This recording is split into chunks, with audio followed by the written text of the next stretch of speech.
I hope your day is going well. So I want to make this video today. I found something kind of interesting, and I'm going to show you some things that kind of caught my attention and I'm a little bit confused about for the 2025 Ford Explorer. But the good news is this confusion is a good thing. I'm just surprised we're seeing that. So if you're into the Explorer market and you've maybe had them in the past or you're looking to get a new one, the 2025 is a refresh. So the fascia got updated on the front, on the back. They upgraded some of the instrumentation on the inside. In general, from what I can see, it's a really nice update. We actually had a 2022 Ford Explorer ST, and we loved it. It was a sharp, fun driving SUV, probably the most fun SUV I've ever owned. And I say this because I'm not a big SUV driver. I don't particularly like how they handle. They've got like weird body roll and just weird vehicle dynamics, but the ST is actually really fun. So here's what I want to show you and tell me if this catches you a little interesting as well. So first, what we're going to do is I'm going to show you something here. We're going to go into the 2025 buyer's guide. And the first thing you're going to notice is there's only 4 models for 2025. Okay. Now we're going to go over here and look at the 2024. There's 8 different models. They've got a ton of different options. For the sake of this video, we're going to compare 2024 versus 2025 Explorer ST and try to compare them as apples to apples as possible. And I think when we get to the end, you're going to see something you're going to be confused about, but confused in a good way because we've never really seen this before. All right, so now let's go to ST. Here we go, ST.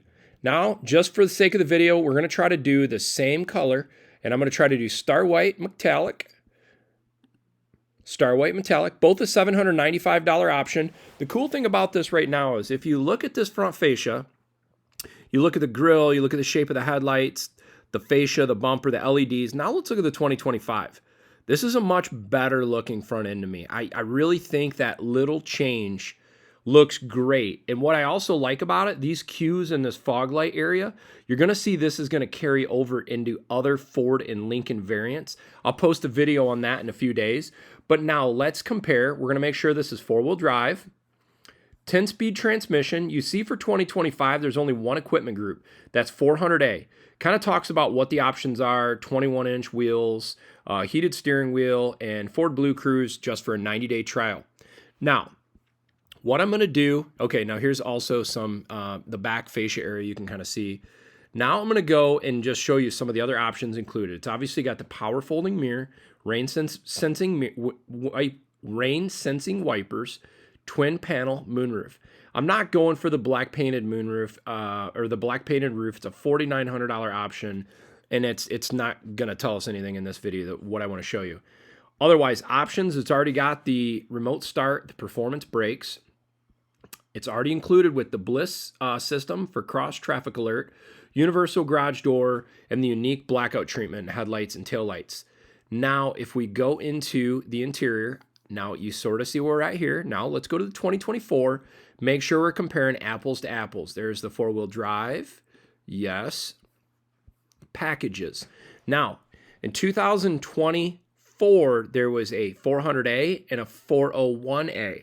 If we look at the 401A and we look at the options, 360 view camera, red painted performance front and rear brake calipers, 21-inch wheels, and a 12-speaker B&O sound system. For 2025, we don't have this feature, but what you're going to find is you already get this stuff in the 400A package for 2025. So let's continue down. You can see Copilot Assist. And you see this also is actually just the standard Copilot Assist, not the 2.0. Now, if we click on a premium technology package, this gets you the 10-inch display with the 14 speakers. We're going to add this. You're going to see why we're going to add this here in a second. Come on, add technology package. There we go. And now we are going to go 21-inch wheels. And you can kind of see heated mirrors. Now we have to add the sunroof because the 2025 has this. Remote start, adaptive cruise, performance brakes, pre-collision alert assist, adaptive cruise control, stop and go. It's got the Bliss system and LED fog lights. Now we're going to step into the interior, okay? Now let's look at the interiors. And I'm going to be getting one of these vehicles soon, and I'll be doing a review to kind of just show you some of this stuff. But what I want to kind of show you here is if we compare side to side, if we look at the seat adjustments in front to rear, you look at have similar controls, little more bolstering for 2025. If you see the padding right here, you can see more bolstering versus the 2024. It's not as high in this region. But this is the thing I want to kind of show you. You can kind of see the difference. This was the setup we had. Dial shifter, HVAC controls, steering wheel, obviously with the thicker paddles here for, I guess, more of a spirited driving with the vertical display there. Now let's look at the 2025. This is a much better setup, in my opinion. I think they found that the vertical screen is not as popular. You still got the dial shifter, but you've got this kind of flow through system right here, which looks really sharp. Similar steering wheel. It actually looks a little thicker. I don't know if this is to scale or not, but I do like that. Another thing too, if you look at the ST logo, it is red here with red stitching around the steering wheel. A little more sportiness, it looks like. Now, if we continue down, I'm not going to add any more options because the 2025, for the most part, the ST comes basically loaded out. See this 980 watt, 14 speakers, including the subwoofer. Now let's go down, and we're going to do the same thing on the 2024 versus the 2025. And we are going to keep going. Okay, 14 speakers. Both have the 14 speaker system. Okay, that's all the same too. Both are 980 watts. Let's go to the summary and tell me if you see anything interesting. Anything look odd here for 2025? Look at the price, $59,595, $64,000 for 2024.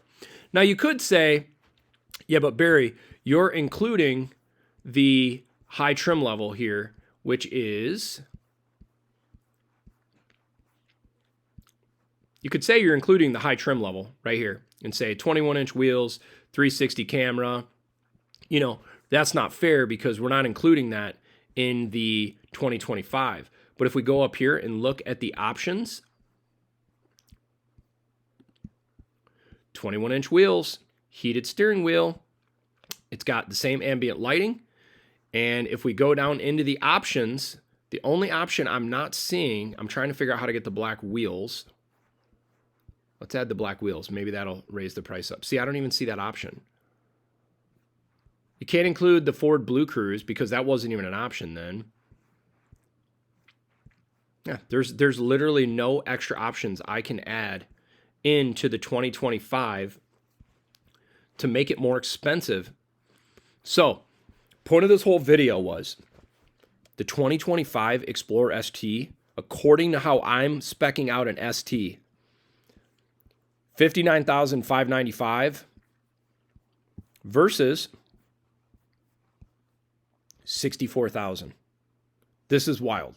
Trying to wrap my mind around the 2025 Explorer ST, according to the build calculator on Ford's website, went down almost 10% in price. I don't think anyone's going to complain about that. I'm personally excited about it. I'll be curious to see, did they make a screw up on their website? Is the build calculator wrong? I don't know. But I found this interesting, and I'm happy to see this because I think this is going to make the vehicle a better value than even the 2024 model year. Anyhow, I hope you find this video helpful. I'll look at some other build trims and compare and see if I see this same situation. But this is a good sign, and it looks like Ford is trying to be more competitive for 2025 in the 3-row sport SUV. And this is a sweet ride, honestly. I would buy one of these things again in a heartbeat. They drive nice, they ride nice, the brakes are good. The 3-liter is one of the funnest EcoBoost. I've had 2.7s, 3.5s, 3.5 HOs. I've driven all the EcoBoost engines, and the 3.0 is my favorite because the way it revs up, it's very sporty and fun. So if you like the video, or you have some comments or suggestions, feel free to reach out, put a comment down below. If you really like the video, feel free to like it and subscribe. Thanks, and have a great day.